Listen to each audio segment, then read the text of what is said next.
Hello. I was just imagining I could see elephants flying across the sky. They're not there, of course. I was just imagining them, picturing them in my mind. Do you imagine things? Maybe, when it's dark, you imagine there's a scary monster in the corner. Of course they're not there. You just imagine it.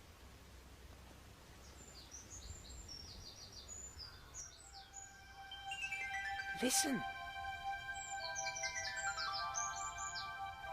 It's the house. There must be a story to tell.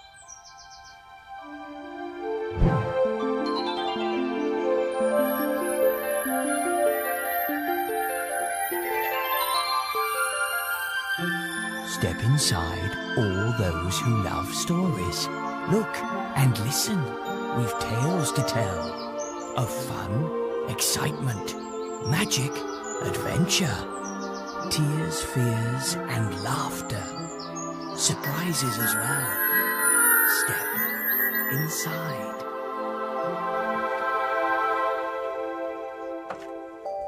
Hello? Bong, twang, bong. Oh dear. Oh my goodness. What's the matter, Chloe? Oh, I was just imagining a scary monster outside the door, Mr. Mopple. And suddenly, there you were. Chloe thought you were a scary monster. I'm sorry, Chloe. I didn't mean to frighten you. We were all trying to imagine something outside the door, Mr. Mopple. That's how it happened. Because we saw you in the garden, Imagining, dear. Imagining. And it reminded Boris of a story.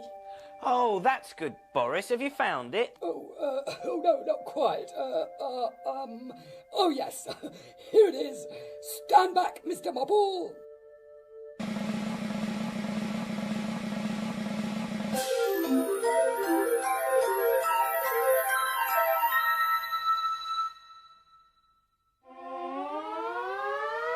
Oh, thank you, Boris.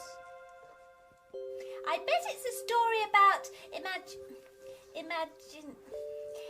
imagining. The story's called Mum's Late. It's time to go home. Everyone's waiting. Start getting ready, Jerome, says Mrs. Stewart.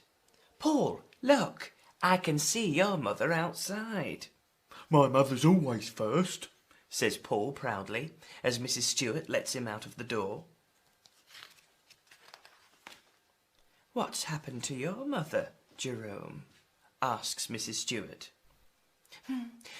She's not here, says Jerome. I expect she's on her way, says Mrs. Stewart. Which one's Jerome? That's him. Oh. There's your brother with his mountain bike, Emily. Put your helmet on and remember to hold on tight, says Mrs. Stewart. Is your mother here yet, Jerome? No, says Jerome. She's taking her time then, says Mrs. Stewart. Look, there's Jerome, and he's imagining that his mum and baby sister are in a cafe somewhere eating huge ice creams. They're not really doing that, are they? No, he's just imagining it. Oh. Look, Sammy, isn't that your father waiting? Goodness me, your shoelaces are undone and he's in a hurry, says Mrs. Stewart. Now, have you seen your mother yet, Jerome? No, I expect she's been busy today. Now he's imagining she's busy working in an office. Yes. There's Mrs. Slater, says Mrs. Stewart. Who does she mind? Me, shouts Jenny. And me, calls Sean. Hello, Mrs. Slater. Jenny drew a lovely picture today. It's for her mother. Can you see that she gets it? What do you think has happened to your mother, Jerome? I don't know. Don't worry. I expect she's been held up, says Mrs. Stewart. She'll be here soon. Now Jerome is imagining his mum is being held up by robbers. They're stealing her shopping and her baby's pushchair. But it isn't really happening. No, he's just imagining. There's nobody left, says Jerome. Go and sit in the book corner, says Mrs. Stewart. Choose a book and have a quiet read while you wait. She's forgotten me, says Jerome, and gone away forever. Now he's imagining that she's in a boat sailing far away. Mothers don't forget their children, says Mrs. Stewart. She'll be here soon, you'll see. Perhaps she's been squashed by an elephant, thinks Jerome. Look, the baby's holding up the elephant. Or perhaps she doesn't want me anymore and she's gone to choose a new little boy.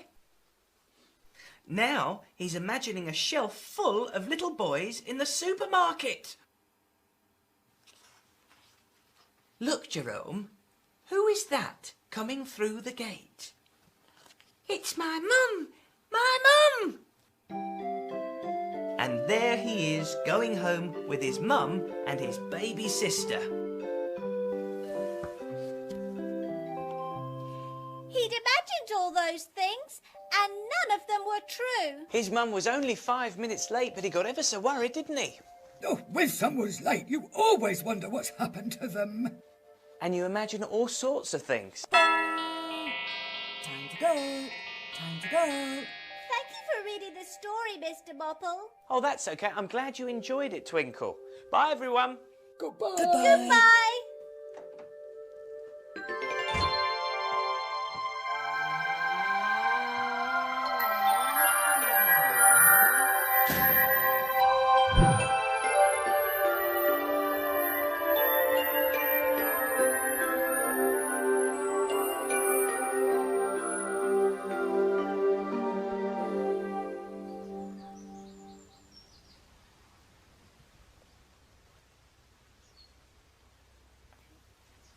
No time for any more imagining. I must get on with my work. I'll see you next time. Goodbye.